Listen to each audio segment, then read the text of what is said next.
నమస్తే, నా ఛానల్ పేరు ఉమారామ వ్లాగ్స్. మనము ఇవాళ ఎండతో ఎటువంటి పని లేకోకుండా ఈజీగా చేసుకునే సగ్గుబియ్యం వడియాలని ఎలా చేయాలో చూపిస్తానండి. ముందుగా దీనికోసము ఒక గ్లాసు సగ్గుబియ్యాన్ని తీసుకొని మిక్సీ జార్లోకి వేసుకొని ఇది బరకగా మిక్సీ చేసుకోవాలండి. ఇక్కడ చూపిస్తున్న విధంగా ఫైన్గా పౌడర్ చేసుకోవద్దు, ఇక్కడ చూపిస్తున్న విధంగా బరకగా చేసుకోండి. ఇప్పుడు ఇంకో మిక్సీ జార్లో ఒక 3 పచ్చిమిరపకాయలని కచ్చా పచ్చగా మిక్సీ చేసి ఇది కూడా పక్కన పెట్టేసుకోండి. ఇప్పుడు మనము ముందుగా మిక్సీ చేసి పెట్టుకున్న పౌడర్ కోసమని మిక్స్ చేయడానికి ఇక్కడ 3 గ్లాసుల వాటర్ని తీసుకుంటున్నానండి ఒక బౌల్లో. ఇక్కడ చూపిస్తున్న విధంగా ఎటువంటి ఉంటలు కట్టుకోకుండా ఈ పౌడర్ని బాగా మిక్స్ చేసుకోవాలండి. ఇది బాగా మిక్స్ చేసుకోవడం వల్ల మనము ఎసరులేకి పోసేటప్పుడు మళ్ళీ ఉంటలు కట్టుకోకుండా ఉంటుంది ఈ పిండి అనేది. ఇది పక్కన పెట్టేసుకుందాము.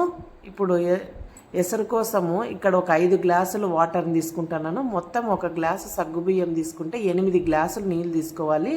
అంటే 3 గ్లాసులు సగ్గుబియ్యం పౌడర్ని మిక్స్ చేసుకోవడానికి వాడతాము, 5 గ్లాసుల వాటరు ఎసరు కాబెట్టుకోవడానికి వాడతామండి. మందంపాటి కుక్కర్ని తీసుకోండి, అడుగు అంటుకోకుండా ఉంటుంది. ఇప్పుడు ఎసరు కాగేటప్పుడే మనం ముందుగా పేస్ట్ చేసుకున్న 3 పచ్చిమిరపకాయల పేస్ట్ని కూడా ఇందులోకి యాడ్ చేయాలి. అలాగే కొంచెం జీలకర్ర, టేస్ట్కి తగినంత సాల్ట్ని యాడ్ చేసి ముందుగా మనం మిక్స్ చేసుకున్న సగ్గుబియ్యము పిండిని కూడా ఇందులోకి యాడ్ చేయాలి. ఇప్పుడు ఇదంతా బాగా మిక్స్ చేస్తూ ఉండాలండి, అడుగు అంటుకోకుండా అలాగే ఉంటలు కూడా కట్టుకోకుండా. ఇది ఒక 10-15 నిమిషాలు బాగా మిక్స్ చేయాలండి. ఈ సగ్గుబియ్యం వడియాలనేది ఎండతో ఎటువంటి పని లేకోకుండా మనకి ఫ్యాన్ గాలి కిందే ఒక రోజుకే ఆరిపోతాయండి. అంతే, ఇలా ఒక 15 నిమిషాల తర్వాత ఈ పిండి అనేది ట్రాన్స్పరెంట్ వస్తుందండి. ఇదంతా బాగా మిక్స్ చేసుకుంటూనే ఉండాలి ఒక 10-15 నిమిషాల్లో.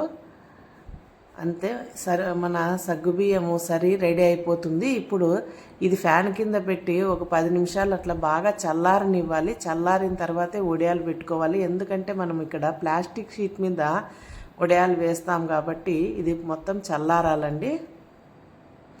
ఇలా చల్లారిన తర్వాత ఒక మందపాటి ప్లాస్టిక్ కవర్ మీద ఇక్కడ చూపిస్తున్న విధంగా వడియాలు మీకు ఎంత సైజు కావాలంటే అంత సైజు పెట్టుకోండి. ఇదంతా ఫ్యాన్ గాలికే ఒక రోజుకే ఆరిపోయినాయండి. ఇక్కడ చూపిస్తున్న విధంగా మళ్ళీ మరుసటి రోజు ఇవన్నీ ఫ్యాన్ గాలి కింద ఒక రోజు పెట్టుకొని మనం స్టోర్ చేసుకుంటే సరిపోతుందండి. అంతే, మన వడియాలు రెడీ అయిపోయినవి. ఇప్పుడు స్టవ్ మీద ప్యాన్ పెట్టి ఆయిల్ హీట్ అయిన తర్వాత ఈ వడియాలను వేసుకొని ఫ్రై చేసుకుంటే మన క్రిస్పీగా ఉండే వడియాలు రెడీ అయిపోయినట్లే. ఇలాంటి మరిన్ని రెసిపీస్ కావాలంటే మన ఛానల్లో కామెంట్ చేయండి, లైక్ చేయండి, షేర్ చేయండి, సబ్స్క్రైబ్ చేయండి. Thank you.